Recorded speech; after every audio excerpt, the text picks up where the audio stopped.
함께 합독했던 말씀 중심으로 아무것도 아니다 라는 제목으로 은혜 말씀을 나누겠습니다.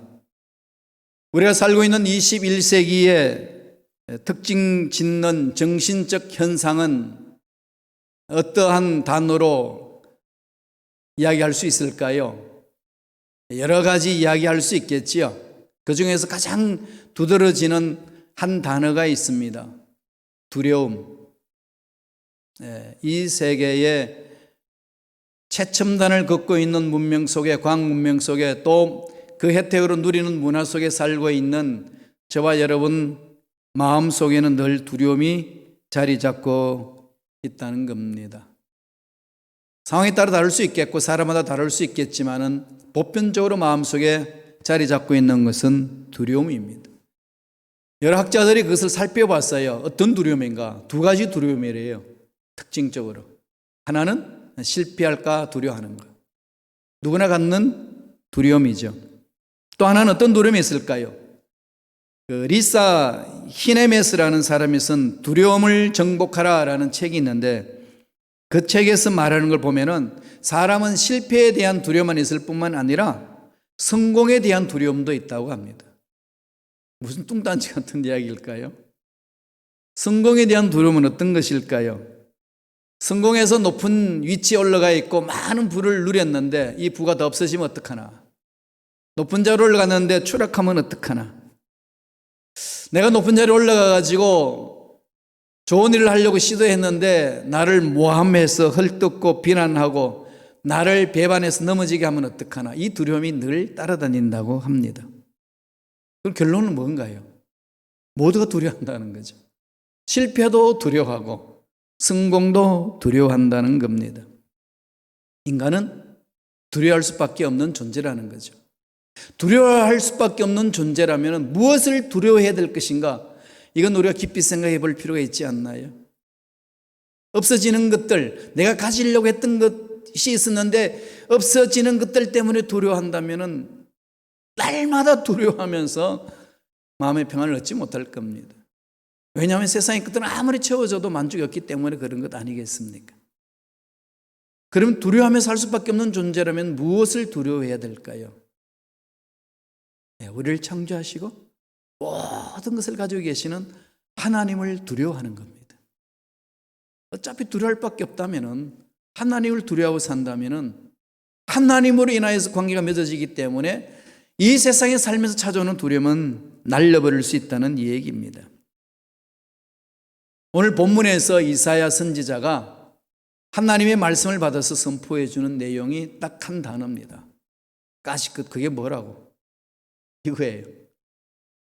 너희들 두려워하는 것 아무것도 아니야. 너희들의 인생의 문제 그거 아무것도 아니야.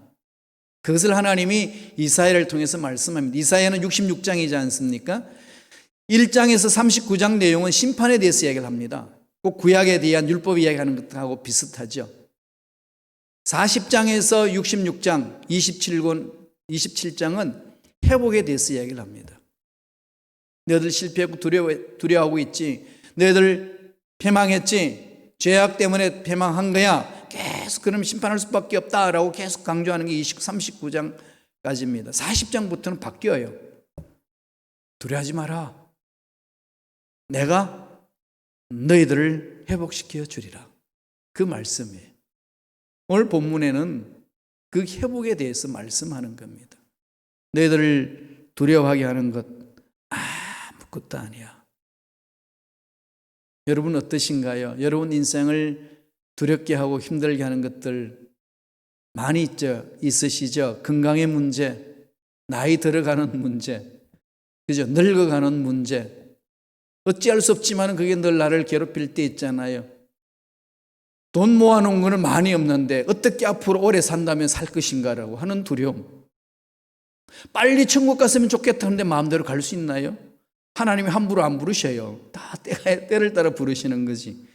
생각하니까 너무 까마득하지 않나요? 이 사업장 어떻게 한단 말인가? 자녀들 어떻게 한단 말인가? 생각하면 한두 가지가 아니죠. 두려움의 연속 아니겠습니까? 이 두려움에서 우리는 벗어날 수 있는 길, 하나님이 뭐라고 말씀하나요? 그거 아무것도 아니야. 오늘 이사를 통해서 던지는 메시지입니다. 코비드-19 이 팬데믹 현상 두렵지? 이것도 아무것도 아니야. 하나님은 우리에게 그런 꿈과 용기를 가질 수 있도록 말씀을 하고 계시는 게 오늘 본문의 말씀입니다. 41장 2절 한번 볼까요? 다 같이 한번 읽겠습니다. 누가 동방에서 사람을 일깨워서 공의로 그를 불러 자기 발 앞에 이르게 하였느냐?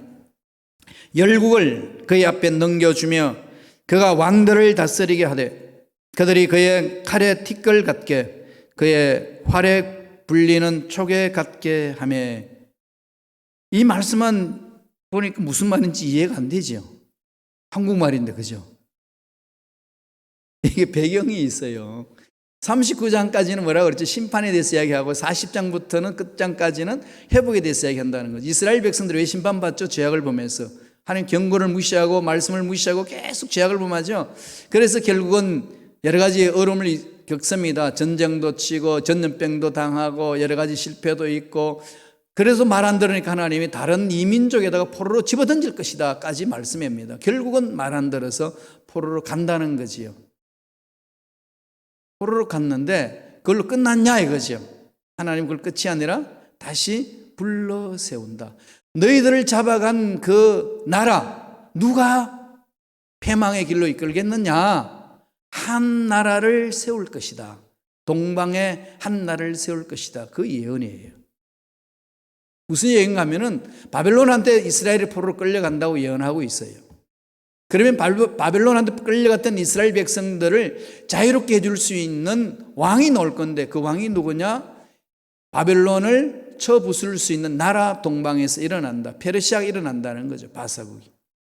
그 고레스 왕이 일어나서 바벨론을 치고 멸망시키고 바벨론의 포로가 됐던 이스라엘 백성들을 다시금 예루살렘으로 돌아갈 수 있도록 길을 열어주신다. 이것을 이사야가 미리 하나님의 음성을 듣고 예언하고 있습니다.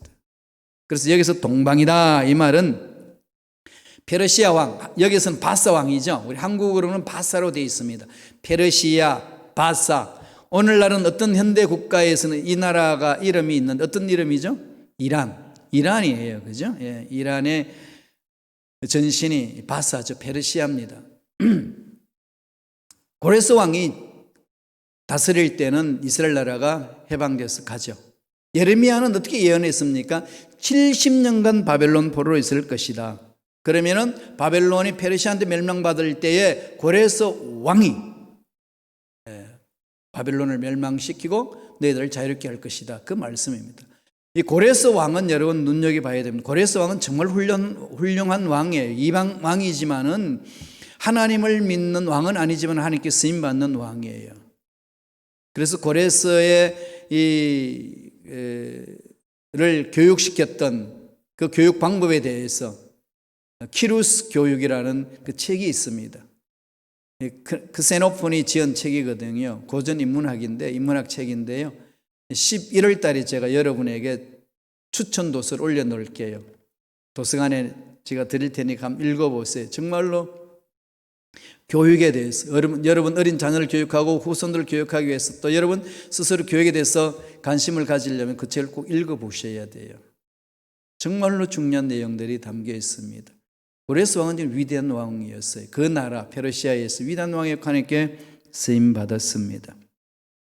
하나님은 이스라엘 백성들이 죄악 가운데 임했단다 할지라도 하나님은 그 죄악에 대해서 심판하시고 멸망의 길로 가는 게 아니고 다시금 회복시켜 주신다는 거죠.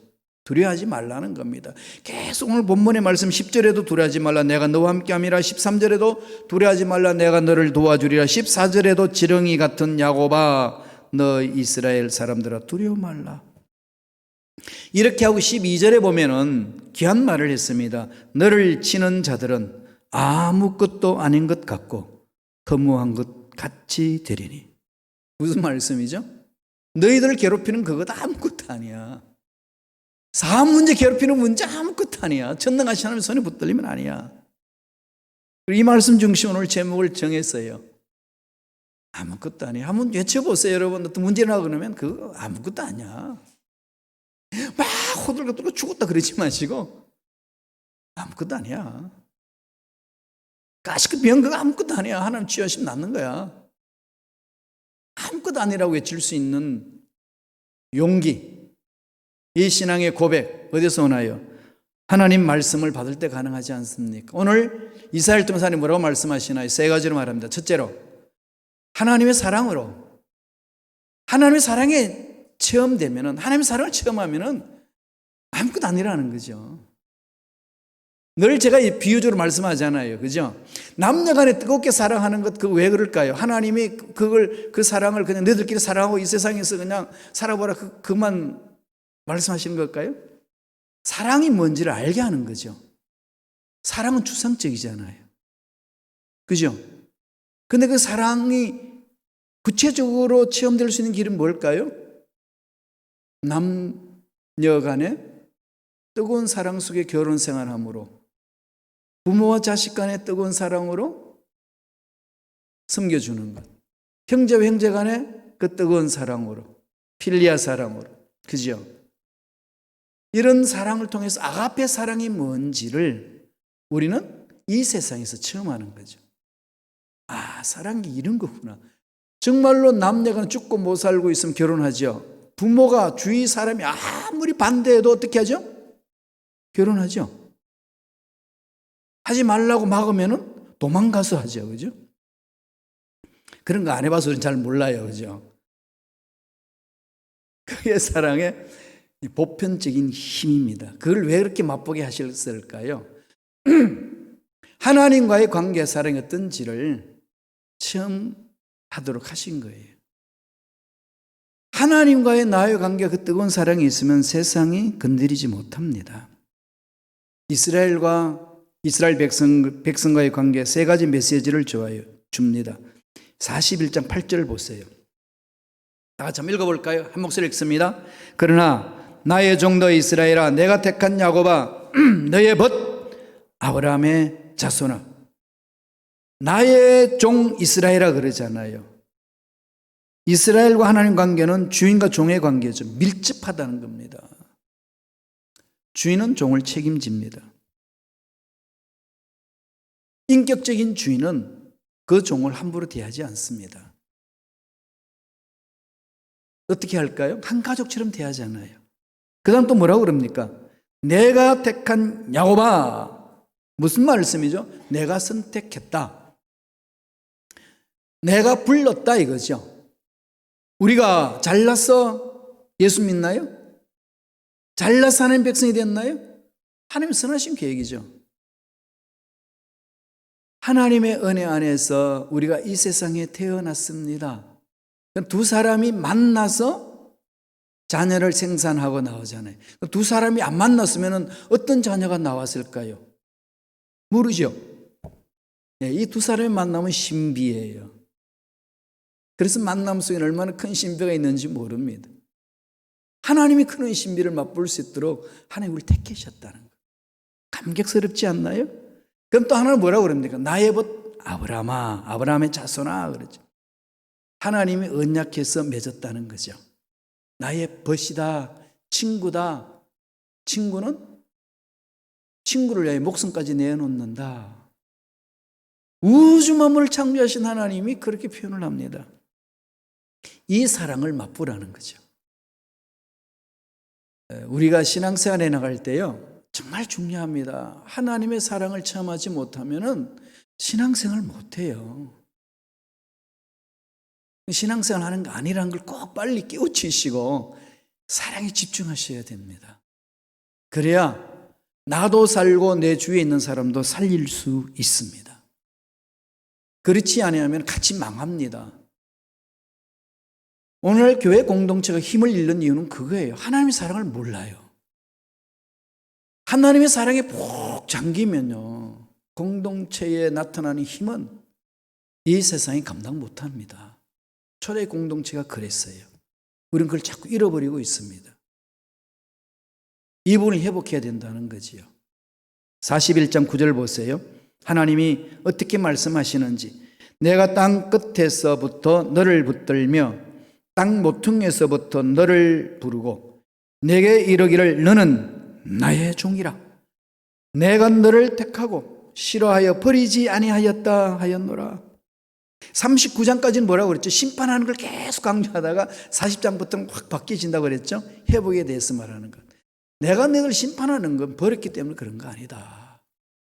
그럼 뭘 말하는 거죠? 훈련이죠. 나와 함께 가기 위한 훈련이다. 그 말씀입니다. 그렇게 관계를 맺어준다는 거죠. 독생자 예수도 아끼지 아니하시고 우리를 살리기 위하여 내어주셨다. 하나님의 사랑은 이런 것이다. 십자가만 보면 하나님의 사랑이 그냥 막 가슴이 막 뜨거워지는 거죠. 십자가 바로 보는 순간에 그런 감격이 있으셔야 돼요. 아, 하나님이 날 저렇게 사랑하셨구나. 날마다 우리가 십자가를 바라볼 때 그런 은혜가 있어야 됩니다. 십자가는 저주잖아요. 저주 같은 그 상황 속에 하나님이 개입하시니까 사람을 살려내는 놀라운 역사로 바뀌어버립니다. 저주의 십자가가 사형틀이 오늘날 모든 여인들이 장식품의 목걸이 달고 다니는 장식품의 상징이 됐잖아요. 왜? 귀하기 때문에. 하나님이 만져주시는 손길에는 저주가 변해서 희망으로 바뀐다는 거죠. 안 되는 것도 되는 역사가 있다는 겁니다. 하나님은 그런 분이시다. 코비드-19 이 팬데믹 현상 속에 저와 여러분들이 느껴야 될 상황이 여기에 있습니다. 아, 하나님은 어려운 상황 속에서도 나를 사랑하시고 품어주시는구나. 하나님 하시는 역사는 거기에 있습니다. 두 번째로, 아무것도 아니라고 할 수 있는 건 뭘까요? 하나님의 도우심을 확신해야 돼요. 확신 5가지 아시죠? 확신 5가지는 꼭 마음판에 새기세요. 뭐가 있을까요? 죄사함 받은 확신. 예수 십자가로 인해서 난 죄 씻음 받았다. 죄 씻음 받지 않았다면 여러분 죄책감 때문에 살 수 있나요? 안 되죠. 죄 씻음 받았다. 두 번째 뭐가 있나요? 나는 구원 받았다. 구원의 확신. 죽어도 천국 간다. 지금 당장 지금 죽어도 천국 간다 확신. 구원 받. 그 다음에 셋째는 뭘까요? 기도 응답의 확신. 기도하는 내용이 응답된다 안 된다 모르고 기도하면 되겠어요? 기도하는 것 하나님 응답해 주신다. 물론 하나님의 때를 따라 주시고 하나님의 역사지만 응답해 주신다. 이 확신 갖고 다 덤벼들어야 되지 않나요? 그래 기도가 되지요. 하나님께 한번 해본다. 하다가 많은 거죠. 기도에 대한 기도 응답에 대한 확신. 반드시 그것이 있어야 됩니다. 네 번째는 뭘까요? 승리의 확신. 예수 안에서 승리한다는 것. 내가 다 이루었다 그러잖아요. 주님이 십자가에서 다 이루었다. 끝냈다 이 말은. 끝내주신 하나님을 만나는 거잖아요. 우리 인생은. 이 확신이 있으셔야 돼요. 5번째는 뭐죠? 하나님이 내 앞길을 인도해 주시는 확신. 인도해 주신 5가지는 꼭 마음판에 새기세요. 처음에 뭐라고요? 사죄의 확신, 죄 씻음 받은 확신. 두 번째로는 구원의 확신. 세 번째는 기도 응답의 확신. 네 번째로는 승리의 확신. 5번째는 인도받음의 확신. 줄줄줄 이렇게 자꾸 확인하셔야 돼요. 사죄의 확신, 구원의 확신, 기도 응답의 확신, 승리의 확신, 인도받음의 확신, 이 확신. 그래서 오늘 이사야는 뭐라고 그러죠? 하나님이 도와주신다는 확신이 있어야 돼요. 하나님이 도와주신다. 세상이 뭐라고 말하든 환경이 뭐라고 말하든 내가 가진 조건이 어떻든 상관하지 말고 하나님 도우신다. 어떤 분인데요? 우주 만물을 창조하시고 죽은 자도 살리신 하나님이 도우신다. 이 확신을 가지고 덤비드셔야 되잖아요. 여기에 용기가 있는 거 아니겠어요? 그리스도인들이 41장 10절에 잘 하시는 말씀이에요. 꼭 외워놓으세요.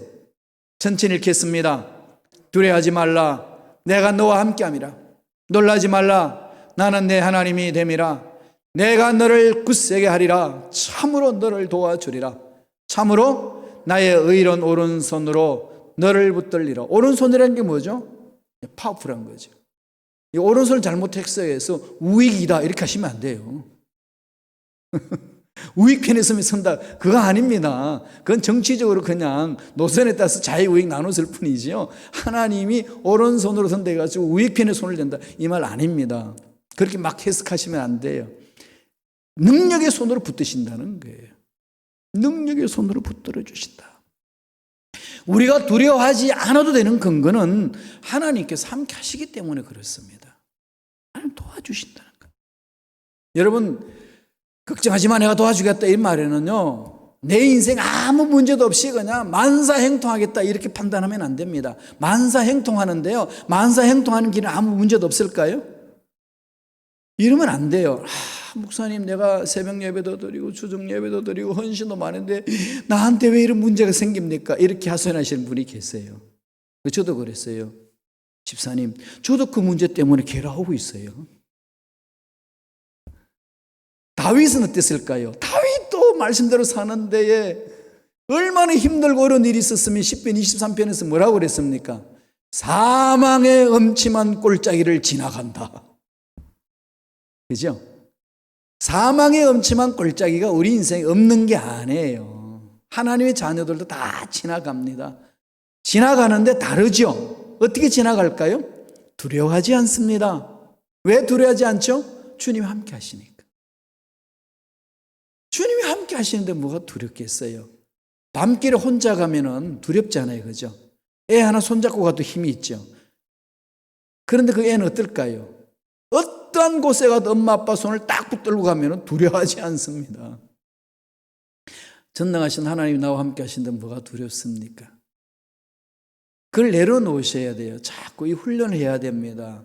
설교 들을 때는 그렇지 그렇게 하자 그런데 막상 문 잡혀가면 떨어버리잖아요. 이게 우리의 연약함이라는 겁니다. 선택하세요. 무엇을 두려워하며 살 건가? 여러분, 행복과 불행은 어디에서 결정될까요? 많이 가지면 행복하나요? 안 가지면 불행하나요? 문제가 많으면 불행하나요? 문제가 없으면 행복하나요? 객관적으로 그렇지 않겠나 생각할 수 있죠. 문제 하나도 없어도 불행 속에 빠져 자살하는 사람들 많이 있습니다. 문제 많은 속에서도 행복감을 느끼며 기쁘게 즐겁게 사는 사람이 있습니다. 차이는 뭘까요? 선택이에요. 하나님이 나와 함께 하심으로 나는 행복하다. 이런 정의 딱 한 문장 만들어서 가슴에 딱 새겨놓고 살면요, 이거 누가 빼앗습니까? 문제가 빼앗어요? 환경이 빼앗어요? 다른 사람 말이 빼앗나요? 안 빼앗깁니다. 그 말씀이 내 가슴을 훔쳐잡으면요, 어떤 것도 빼앗을 수 없어요. 난 그걸 선택했으니까. 행복은 나의 선택에 있습니다. 그래서 하나님이 나한테 말씀하시잖아요. 두려워하지 마. 아무것도 아니야. 이 말씀을 만반에 새겨야 된다는 겁니다. 저와 여러분들이 날마다 이 말씀 안에 있으면 자유함이 있노라. 나는 하나님과 함께함으로 승리를 누리노라. 하나님이 나와 함께 하심으로 하나님이 날 도와주신다고 나는 확신하노라. 이 말씀에 자꾸 귀를 기울이고 말씀을 마음판에 새기는 것이 중요하다는 겁니다. 마지막 세 번째로 하나님은 뭐라고 말씀하나요? 앞길에 승리를 확신하라는 거죠. 다 이루신, 우리는 주님이 다 이루어 놓은 싸움을 하잖아요. 여러분, 특별히 한국하고 일본하고 야구 시합할 때 흥분하죠, 그죠? 동경 대첩이라고 여러분 들어보셨나요? 동경 어마어마한 돔에 일본 사람들이 가득 차 있는 한일전 야구전이 붙었어요. 어떻게 됐을까요? 8회 말까지 3대 0으로 한국이 지고 있었어요. 한 번 붙으면 끝나는 겁니다. 9회 초에 어떻게 됐죠?